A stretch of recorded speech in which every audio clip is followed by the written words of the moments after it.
Hello everybody, welcome to Pathfinders academy for CAPF। जैसे कि आप सभी जानते हैं, हमने फ़िलहाल एक नया कोर्स लॉन्च किया है जिसका नाम है फास्ट ट्रैक कोर्स, और उसके अंदर हम फिलहाल हिस्ट्री सब्जेक्ट पढ़ रहे हैं। Little information about our academy. The 2018 was the glorious year for our academy. On that year there were 120 selections from our academy in CAPF services. This is what our mentor, Dr. Prashant Jagtap. He is ex-assistant commandant CISF. About him, he is a passionate teacher, professional soldier, and qualified doctor and psychologist. He is an MBBS MA Psychology by qualification and pursuing MA Security and Defense Laws from Nalsar University of Law. He is a author of 3 best-selling books for CAPF Assistant Commander in preparation for McGraw-Hill Publications. He joined CISF in 2014 after cracking UPSC CAPF Assistant Commander in 2012 with All India Rank 80. He has served in CISF for 5 years as Assistant Commander. He has previously worked as Medical Officer on Class 1 rank with Government of Maharashtra and Assistant Lecturer in Forensic Medicine in RCSM Government Medical College, Kolhapur, Maharashtra. This is little information about me. My name is Krishna Buri. I have 2+ years of teaching experience in offline and online. I am preparing for the civil service examinations with history as an optional subject. तो last lecture में हमने देखा था how there was the evolution of the Swarajist party and how they decline. उसी के साथ हमने एक और चीज़ देखी थी, how there was the starting of the Gandhian era. Gandhian era जो है वो इंडियन हिस्ट्री में स्टार्ट होता है फ्रॉम द 1920, ओके, और वो टिल द 1947 चलता रहता है। एक्चुअल में अगर देखा जाए तो 1934 ये ईयर में गांधी जी ने इंडियन नेशनल कांग्रेस से रेजिग्नेशन दे दिया था, but still he was a leader of the Indian National Congress. तो उसकी वजह से टिल द 1947 गांधी जी का जो ईरा है in the Indian freedom struggle या फिर इंडियन फ्रीडम मूवमेंट, तो वो कंटिन्यू था। तो अभी देखते हैं Simon commission. Government of India act 1999 के अंडर एक प्रोविज़न था। तो ये प्रोविज़न के अंडर क्या था, जो गवर्नमेंट ऑफ इंडिया 1999 का जो एक्ट होगा उसके अंडर जो भी प्रोविजंस होंगे वो एज ए कॉन्स्टिट्यूशन इम्प्लीमेंट किए जाएंगे, और उसको रिव्यू करने के लिए 10 ईयर्स के बाद एक कमेटी बिठाई जाएगी, और उसके हिसाब से फिर इस एक्ट में कौन से मॉडिफिकेशंस करने हैं उनको देखा जाएगा और कैरी फॉरवर्ड किया जाएगा। ओके, तो ये प्रोविजन था, and under this provision Simon commission was constituted. The act also promised that the commission would be appointed after 10 years to review the working and progress made by measures taken through the act. The Conservative Party led government in UK feared the defeat at the hand of Labour Party in election due to, and so hastened the appointment of the commission in 1928, even though it was due only in 1929 as per 1919 act. यानी कि जो 10 साल का time period था, तो हुआ क्या था एक्चुअल में यूके में पॉलिटिक्स जो था वो था between the Conservative Party and Labour Party, और लेबर पार्टी इस टाइम पे स्ट्रांग होती जा रही थी दैट कंजर्वेटिव पार्टी। तो कंजर्वेटिव पार्टी को इलेक्शन जीतना था, तो उसकी वजह से India was the one of the hot topic और the important point in the election at that time. तो उसकी वजह से 10 ईयर कंप्लीट होने से पहले, यानी कि 1 ईयर पहले, यानी कि 9th year after the starting of the government of India act 1919, ये कमीशन वहाँ पे बिठाई गई थी। Commission was composed entirely of the British members. सबसे बड़ा इंपॉर्टेंट जो ऑब्जेक्शन था कमीशन पे ये था, इसमें सारे के सारे ब्रिटिश मेंबर्स थे with not a single Indian member. Secretary of state जो इंडिया के थे, he was a lord Birkenhead, had berated Indian ability, ये थोड़ा सा स्पेलिंग मिस्टेक है, ये एक्चुअल यन नहीं चाहिए इधर, ये एबिलिटी है to formulate a concrete scheme of reform. Actual lord Birkenhead जो था इसका मानना था कि Indians are not able to create the own scheme of the constitution और the own rules, so the Britishers has to come here and has to create rules for them. और lord Birkenhead ने एक challenge भी दिया था कि जो Indians है वो उनके बेसिस पे एक स्कीम जो है वो हमें फॉर्मुलेट करके दिखा है. Here you can C Simon का photo and these are the protests. Simon go back. These are the protests done during the 1927 and 1928. अब साइमन कमीशन अपॉइंट तो हुआ, तो उसके ऊपर इंडियंस की क्या रिएक्शन थी. Congress party decided to boycott commission in Madras session. कब हुआ था वो 1927 में. ओके, ये एक चीज़ याद रखो कि जो साइमन कमीशन था वो कॉन्स्टिट्यूट हुआ था 1927 में और वो इंडिया में आया था 1928 में. याद रखो, वो इंडिया में 1927 में नहीं आया था. 1927 में इसका कॉन्स्टिट्यूशन हुआ था. वो इंडिया में आया था 1928 में. And this was the cause of the death of Lala Lajpat Rai. Okay, वो आगे देखेंगे. देन मुस्लिम लीग का क्या इशू था. Muslim League led by M A Jinnah also boycotted it. क्यों? क्योंकि इनको इनके हिसाब से कुछ इसमें दिखा नहीं. उसके बाद Justice Party in south decided to side with the government on this issue. Justice Party जो थी ये पार्टी ने उसको सपोर्ट किया था. When the commission landed in February 1928 there was a mass protest, hartal and black flag demonstration all over the country. All over the country ये सारे के सारे इवेंट इस टाइम पे चल रहे थे. Police resorted to lathi charge the end to suppress the movement. Police ने लाठीचार्ज किया टू सप्रेस द मूवमेंट. अब इसमें दो इम्पोर्टेंट लीडर थे जिन पे लाठीचार्ज हुआ. पंडित नेहरू, ये जो थे he was leading the movement in Lucknow.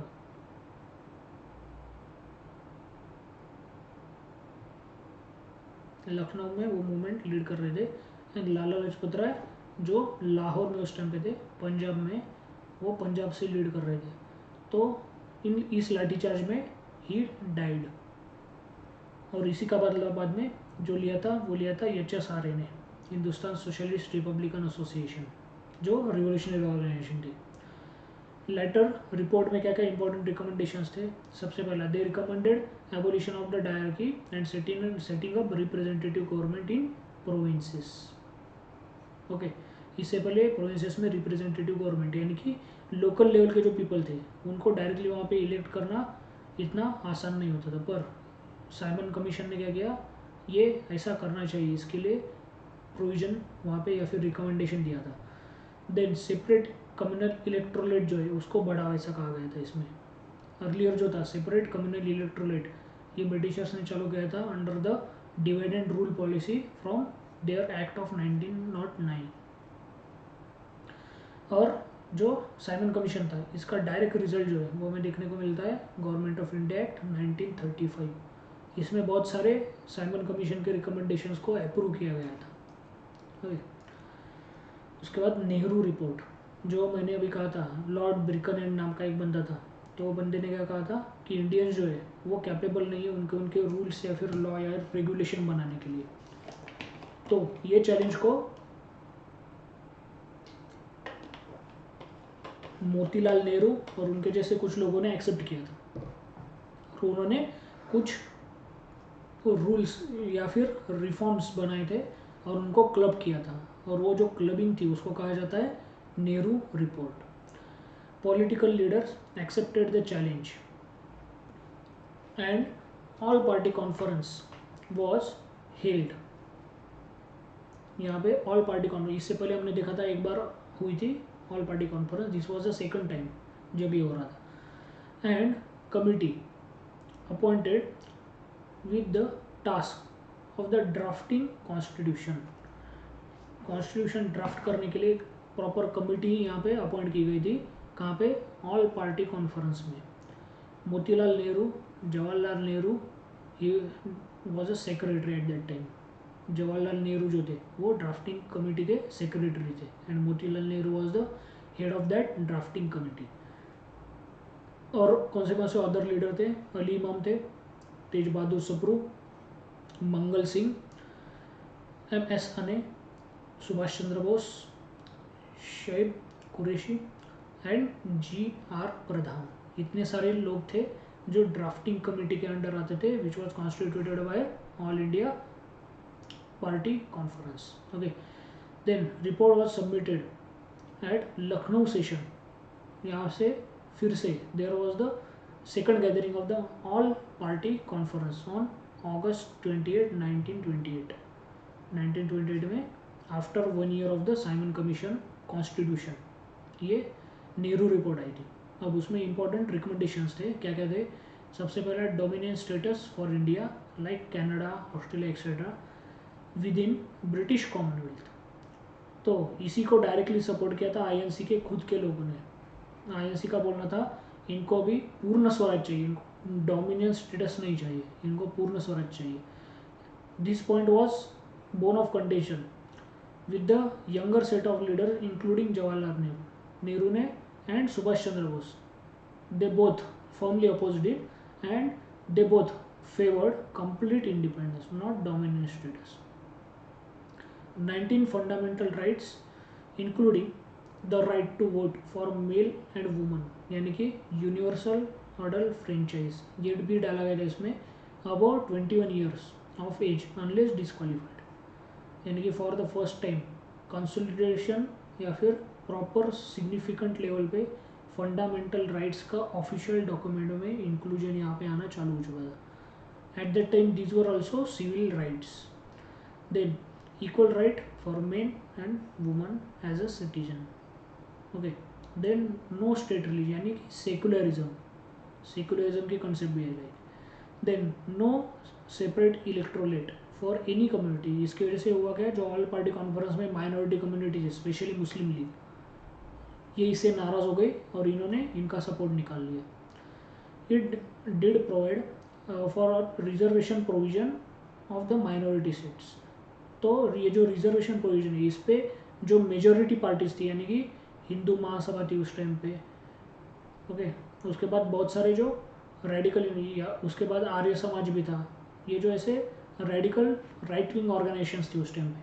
तो रिजर्वेशन के जो पॉइंट पे उन्होंने ऑब्जेक्शन लिया था और फिर उन्होंने भी अपना सपोर्ट यहाँ से निकाल लिया। यानी कि हियर यू कैन सी, सबसे पहले क्या हुआ, आईएनसी ने क्या कहा, हमें डोमिनेंट स्टेटस मंजूर नहीं है, हमें कंप्लीट इंडिपेंडेंस, यानी कि आईएनसी खुद निकल गई बाहर। उसके बाद सेपरेट इलेक्ट्रोलेट नहीं दिया था, उसकी वजह से मुस्लिम लीग और अदर माइनॉरिटीज़ बाहर निकल गए। उसके बाद माइनॉरिटीज़ को रिजर्वेशन देने का प्रोविजन था यहाँ पे, तो उसकी वजह से जो राइटिस्ट है या फिर रेडिकल्स थे उस टाइम पे, तो वो बाहर निकल गए, यानी कि स्लोली स्लोली इनका सपोर्ट कम होता जा रहा था। It provided for reservation of seats for Muslims at centre and in provinces where they were in minority and not in Bengal and Punjab, जहाँ पे वो मेजॉरिटी में थे। सिर्फ माइनॉरिटी में जहाँ पे मुस्लिम्स होंगे उनको वहीं पे रिजर्वेशन दिया जाएगा, ऐसा कहा गया था।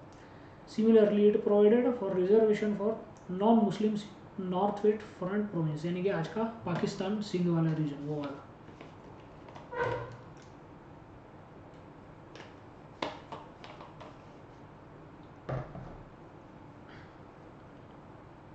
A federal form of government with residual power with center was proposed under this। एक फेडरल गवर्नमेंट प्रपोज की थी जो अल्टीमेटली 1935 के एक्ट में भी कहा गया था, पर यहाँ पे फेडरल गवर्नमेंट कभी इस्टेब्लिश हुई नहीं वहाँ पे।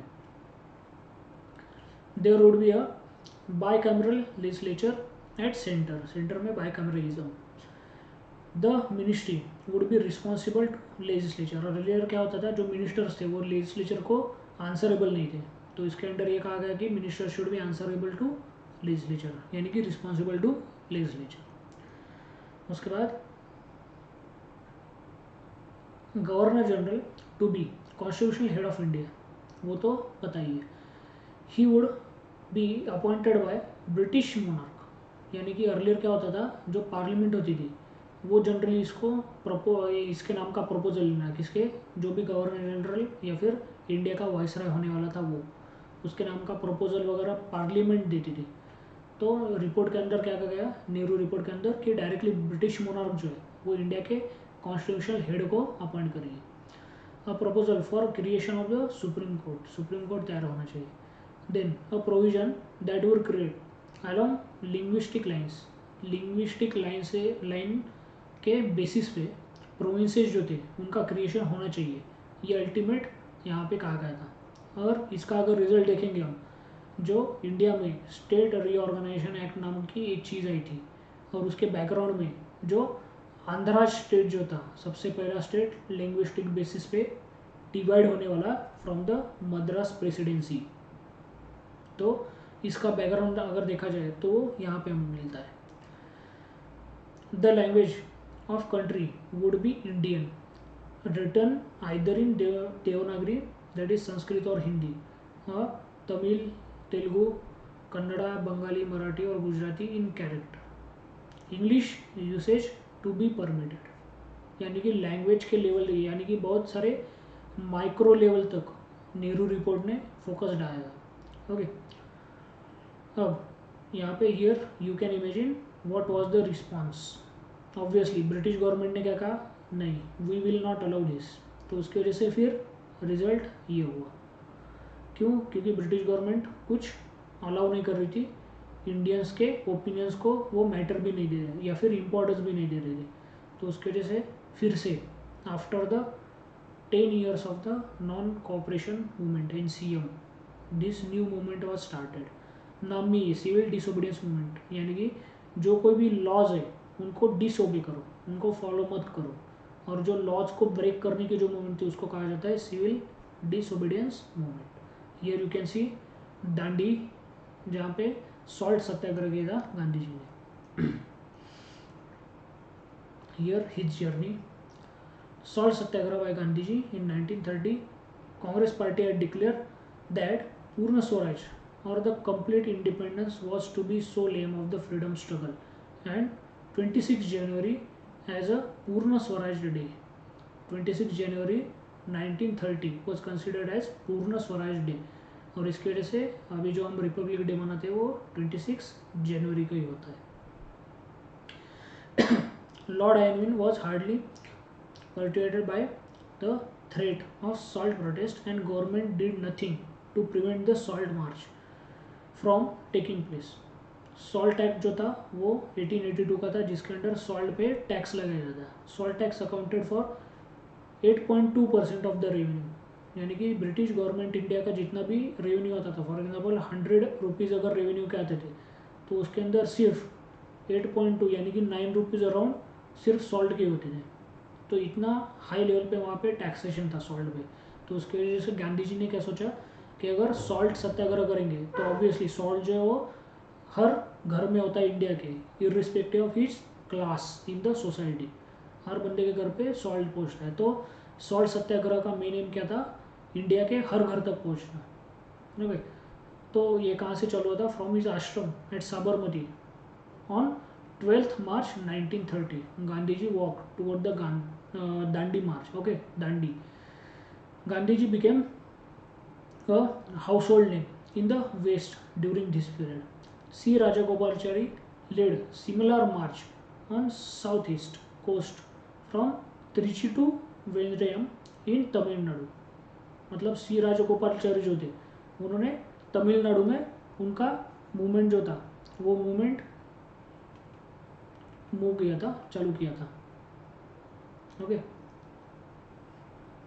देन तमिलनाडु में then K Kelappan led the march in Malabar reason.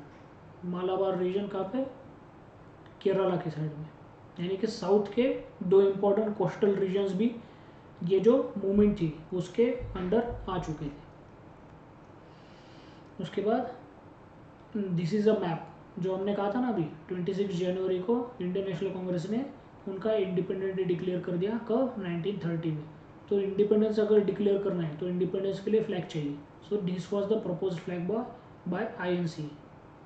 Okay, in Peshawar Gaffar Khan, Khan's follower जिनको कहा जाता है Khudai Khidmatgar, led whom he had trained in satyagraha had gathered in a market place called किस्सा खानी बाज़ार।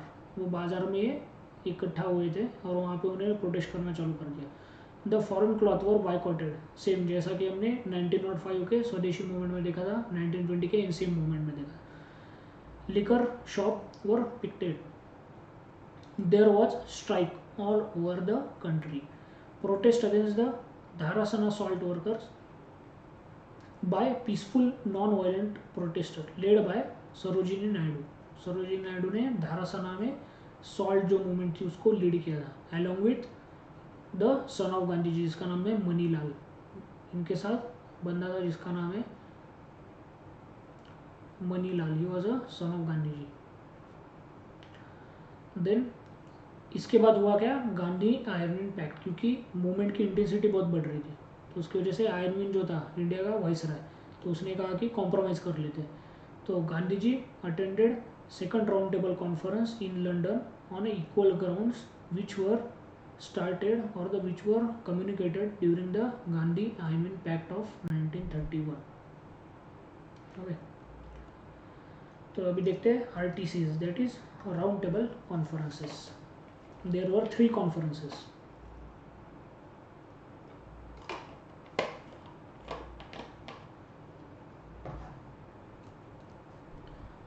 पहली होती है 30 में, सेकंड होती है 1931 में, थर्ड होती है 1932 में। First round table conference 1930। Conference were based on recommendation of the Muhammad Ali Jinnah to Lord Irwin, then Viceroy of India, and James Ramsay MacDonald, then the British Prime Minister and Simon Commission report. There is Simon Commission report.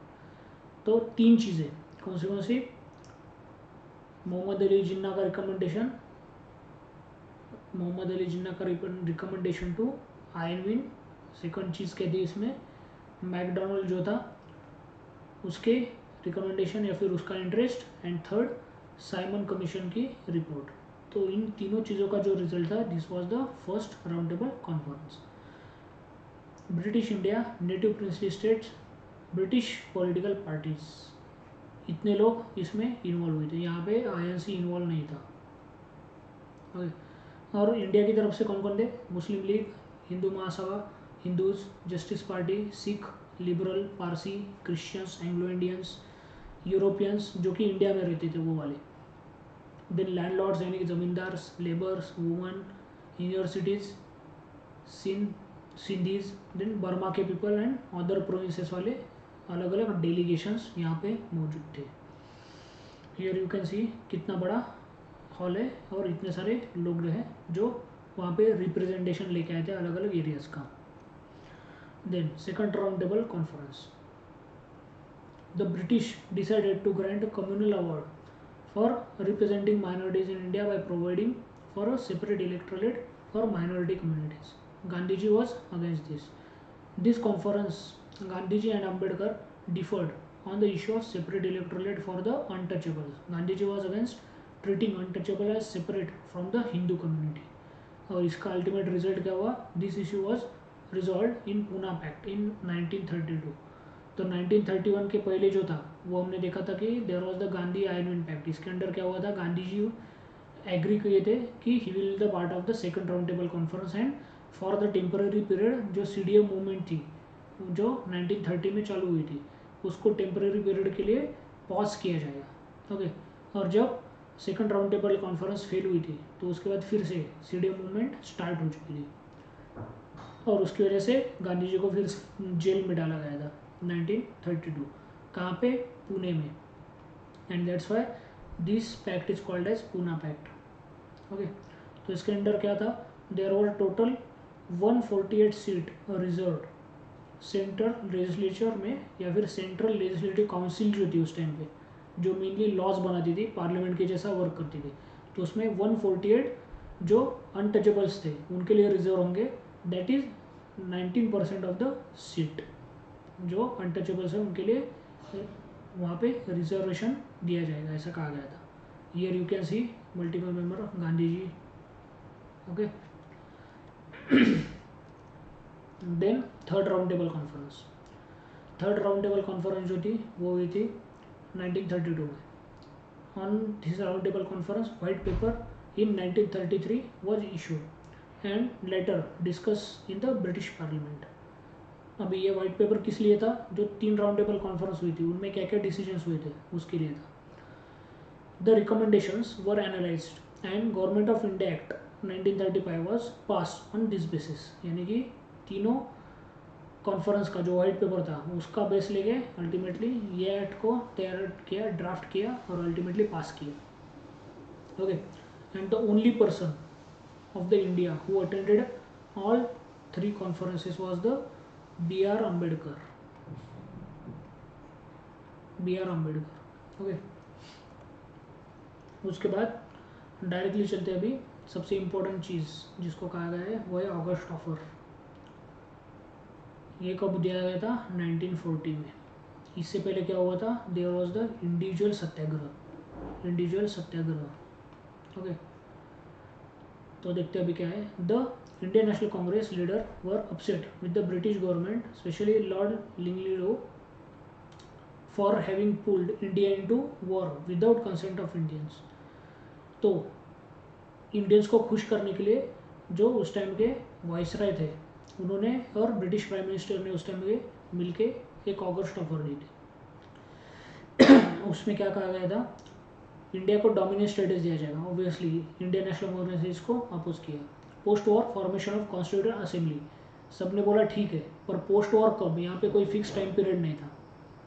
Then viceroy's executive council would be expanded right away to include for the first time Indians, but defence, finance and home portfolio जो थे वो remain रहेंगे with the British. यानी कि 3 important चीज़ें, पैसा, security and home. Home यानी कि पूरा उसमें लॉ एंड ऑर्डर का सिचुएशन, वो सब ब्रिटिशर्स के अंडर ही रहेगा. और ये तीनों छोड़ के जितना भी जो भी काउंसिल में पोस्ट होंगे या फिर पोर्टफोलियो होंगे वो सारे के सारे इंडियंस को दी जाएगी. An assurance was given to minorities that no transfer of power would take place. Transfer of power जो था माइनॉरिटीज़ के कंसेंट के बिना नहीं होगा. To any system of government whose authority is directly denied by large and powerful element of the Indian national life. Okay, so these were the some provisions of the August offer. तो मैंने जो कहा था individual सत्याग्रह वो अभी देखते. Mahatma Gandhi initiated the individual satyagraha to affirm the right to free speech. और इसका एक सेकंड मोटिव भी था, वो था इंडिया का वर्ल्ड वॉर 2 में फोर्सफुली एंट्री जो थी, जो ब्रिटिशर्स ने की थी, उसको अपोज करना. वर्ल्ड वॉर 2 को अपोज करना, वायलेंस को अपोज करना. ओके, तो इंडिविजुअल सत्याग्रह में first 3 satyagrahis picked up by Gandhi ji. तो सबसे पहले थे Vinoba Bhave, second was the Jawaharlal Nehru, third was the Brahmadatt. This 3 were the important satyagrahis who were picked by Gandhi ji for individual satyagraha. उसके बाद यहाँ पे चलो दिल्ली जो चीज़ थी उसका स्लोगन देना चलो और अल्टीमेटली ये चलो दिल्ली स्लोगन जो है वो पॉपुलर हुआ था 1942 के क्विट इंडिया मूवमेंट में या फिर अगस्त क्रांति में. Okay, then movement failed to pick up steam but was aborted in December 1940. क्यों? क्योंकि यहाँ पे सेकंड वर्ल्ड वॉर की इंटेंसिटी बढ़ चुकी थी. अब मूवमेंट करना मतलब बहुत बड़ा प्रॉब्लम हो सकता था. उसकी वजह से ईयर द इंडियन एक्सप्रेस का एक आर्टिकल है उस टाइम का, विनोबा फॉर डिसिप्लिन नॉट सत्याग्रह. यहाँ पे इंडिविजुअल सत्याग्रह के बारे में लिखा गया है उस टाइम पे. क्विट इंडिया मूवमेंट सबसे इम्पोर्टेंट 1942 में हुई थी, ऑल्सो नोन एज अगस्त मूवमेंट और अगस्त क्रांति. यहाँ पे स्लोगन क्या था? क्विट इंडिया, भारत छोड़ो and do or die. Then quit India resolution was passed by Congress Working Committee on 8 August 1942 in Bombay.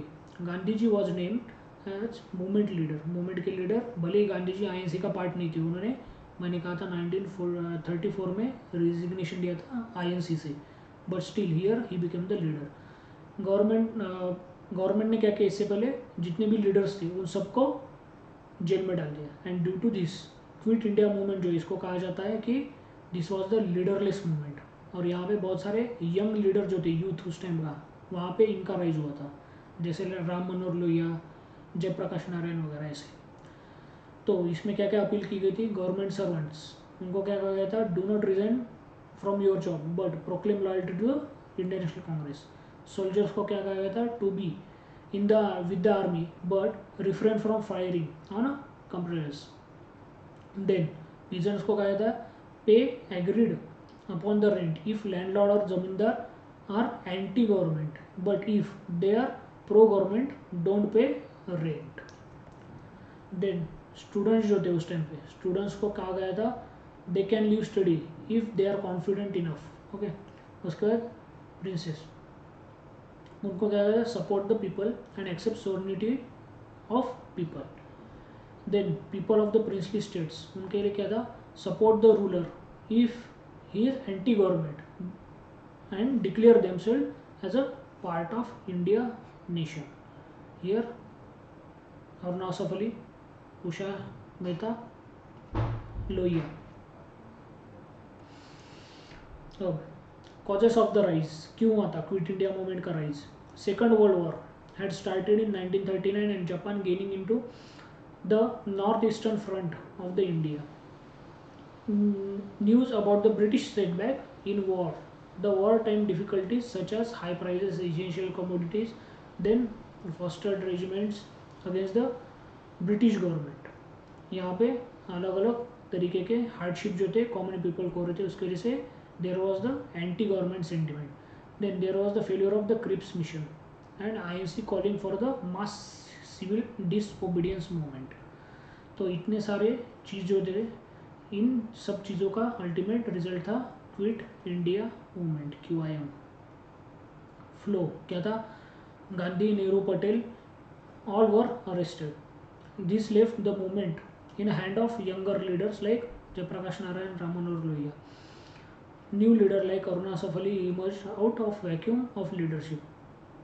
There was no communal right. सबसे important चीज यहाँ पे communal right नहीं हुआ।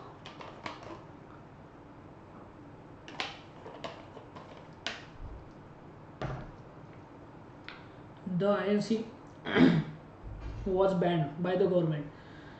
Its leaders were jailed for almost whole of the war. Gandhiji was released on the hill ground in 1944. There was opposition from Muslim League, Communist Party of India and Hindu Mahasabha। इनकी तरफ से पर ये जो QIM था इसको oppose हुआ था। Subhash Chandra Bose was by this time organized the INA, Azad Hind Fauj, and established Azad Hind government outside the country।